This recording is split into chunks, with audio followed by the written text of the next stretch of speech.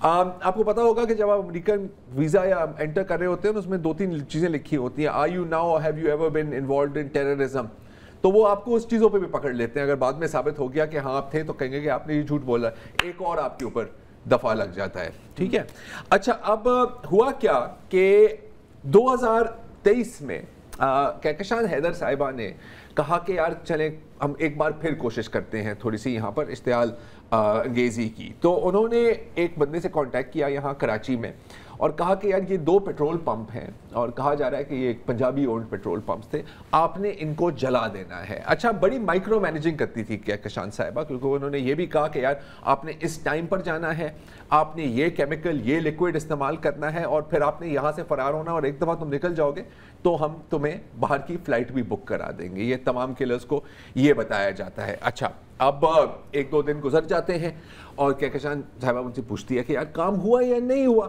وہ کہتے ہیں کہ جی بالکل ہو گیا. وہ کہتے ہیں ثبوت بھیجیں, تو وہ تصویریں بھیجتی ہیں ایک جلے ہوئے پیٹرول پمپ کی کہ جی یہ جو آج جو اس کی میڈیا کوریج ہوئی ہے, ہر چینل پہ چلی ہے, ہر اخبار میں یہ تصویریں چھپی ہیں, یہ میں ان کی آپ کو تصاویر بھیج رہا ہوں.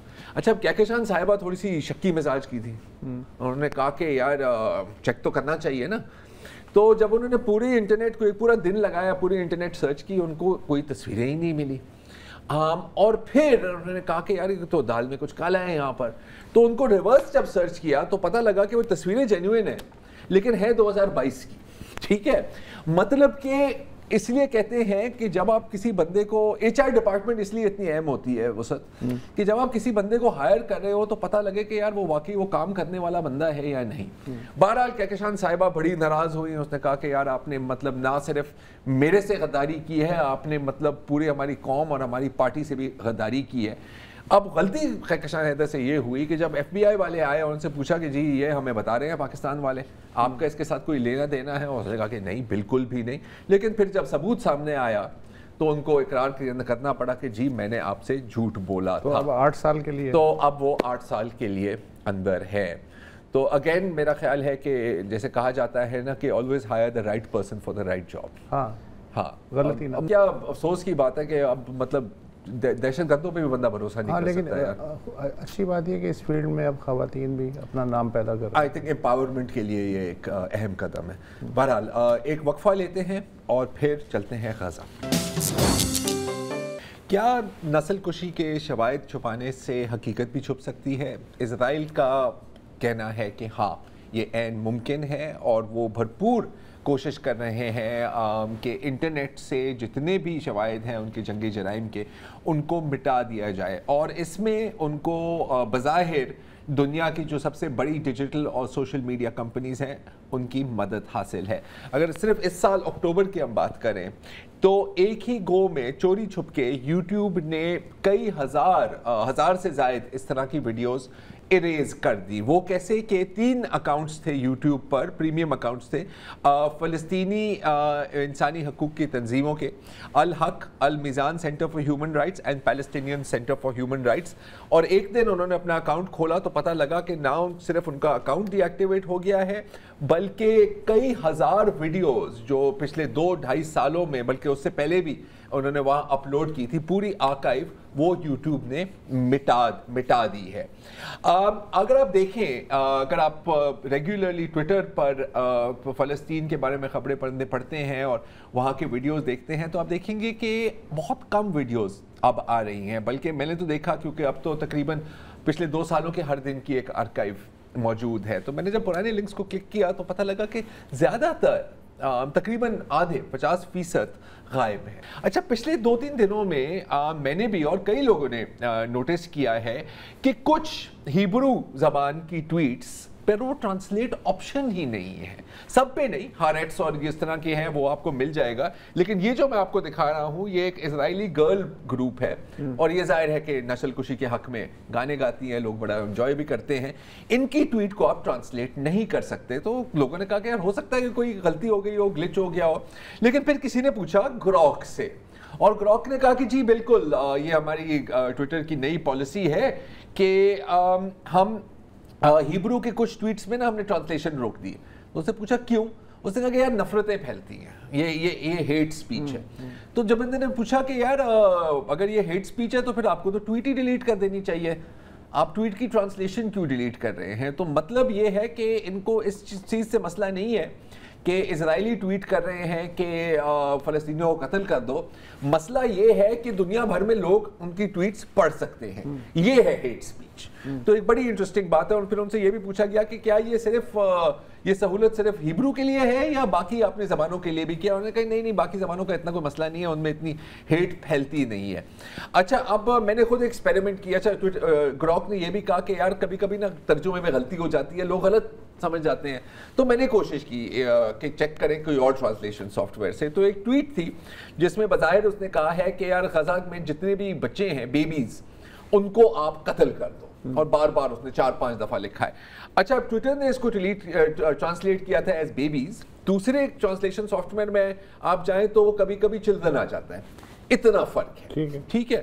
تو یہ ہوا ہے. اچھا ٹک ٹاک, آپ کو پتا ہے کہ ٹک ٹاک میں بہت پرو پیلسٹینین سینٹیمنٹ ہوتی تھی, ابھی بھی ہے, لیکن وہ آپ کو اب نظر نہیں آئے گی. وہ اس لیے کیونکہ جب ٹک ٹاک کو خریدا گیا تو اب جب آپ فری پیلسٹائن لکھتے ہیں, کئی لوگوں نے اس پر کمپلین کیا ہے, آپ کی پوسٹ ریموو ہو جاتی ہے کہ یار یہ تو ہیٹ سپیچ ہے یار, یہ چل نہیں سکتی. تو یہ سب کچھ ہو رہا ہے, ہمارے آنکھوں کے سامنے ہو رہا ہے. اچھا چنانچہ کچھ لوگوں نے کہا کہ یار اب ہم ان کی ویسٹرن مطلب ویب سائٹس پر تو ہم ریلائی کر نہیں سکتے, ہم اپنی ہی ایک آرکائیو بنائیں. تو اکاؤنٹیبلٹی آرکائیو ہے, اسرائیل ایکسپوزڈ ہے, کئی اس طرح کی تنظیمیں ہیں آن لائن. انہوں نے کئی 100 گیگا بائٹس بلکہ کئی تو 4-5 ٹیرا بائٹس کی اپلوڈز کی ہیں. جیسے یہ میں آپ کو دکھا رہا ہوں, یہ ہے genocide.live, ایک ویب سائٹ ہے, آپ وہاں پر جائیں تو کرونولوجیکلی آپ کو ہر دن کا ریکارڈ مل سکتا ہے. میری اپنی ایڈوائس ہوگی کہ اگر ڈاؤن لوڈ کر سکتے ہیں تو ڈاؤن لوڈ کر کے رکھ لیں. یہ ڈیلیٹ نہیں ہو سکتا؟ یا ہونے کے لیے تو کچھ بھی ڈیلیٹ ہو سکتا ہے نا, اب ڈیپینڈ کرتا ہے کہ انہوں نے کہاں وہ سرور رجسٹرڈ کیا, یہ پھر ایک کمپلیکیٹڈ قسم کی بات ہے. اچھا اب نسل کشی کی تاریخ تو مٹائی جا رہی ہے, حالانکہ وہ تاریخ ہمارے آنکھوں کے سامنے ہے. غزہ کی اپنی تاریخ بھی مٹائی جا رہی ہے. اچھا یہ جو خطہ ہے یہ ہزاروں سالوں سے آباد ہے, یعنی پری ہسٹورک ٹائم سے جو پرانی ریاست کنعان تھی اس کے وقت سے all the way up to the modern era, مطلب ہزاروں سال کی تاریخ ہے.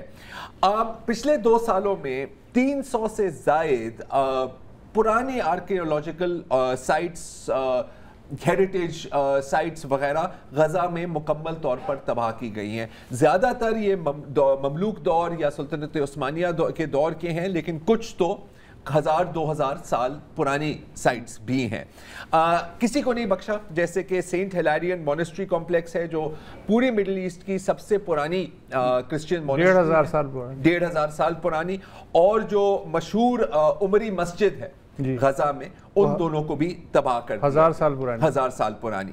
ابھی حال میں ایک محل ہے غزہ میں, قصر البشا, یہ مملوکوں کے زمانے کا ہے, اور یہ ایک بہت پرانی سائٹ کے اوپر یہ بلڈ کیا گیا تھا. اب اس کے اوپر کئی بار بمباری ہوئی ہے, یہ میں آپ کو دکھا رہا ہوں بہتر حالات میں اس کی تصاویر. اس پر کئی بار اسرائیل نے بمباری کی, اور یہ جس علاقے میں تھا, غزہ کے جو پرانا شہر ہے اس کے علاقے میں تھا, یہ وہ علاقہ تھا جہاں پر اسرائیلی فوج قابض تھی. اچھا اب یہ جو نام نہاد جنگ بندی شروع ہوئی ہے, اس کے بعد بیلچے اور بالٹیاں لے کے وہاں پر فلسطینی پہنچے, کہا کہ یار یہ ہماری ہیریٹیج ہے, ہم اس کو صاف کریں.